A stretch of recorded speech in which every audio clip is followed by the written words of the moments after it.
Maranshuti bakunze Mr. Ntasho uyu munsi mu kiganiro nkomba ko tugiye kureba hamwe isano cy'ijambo ndagaswi. Nkuko benshi babizi baswara ijambo rikoreshwa n'imboho nyamara siko biri kuri igisobanuro cyiza.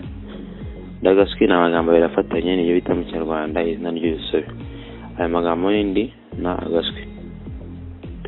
Tugiye gusobanura ijambo rimwe kugira ngo bisobanuke. Ariko icyo ugomba kubanza kumenya ni uko ndagaswi ari iringara. Ijambo rya mbere ni ndi.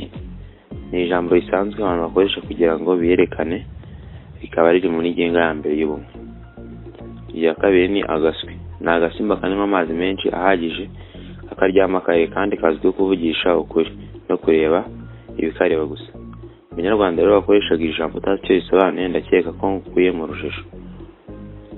Ndakubutsa gukora subscribe kuri ino channel yacu niba ushaka gutembera si ukamenya ibibera byabereye n'ibishobora kuzabera muri ino site utuye wicaye iwawe. Mwakoze, ndabashimira.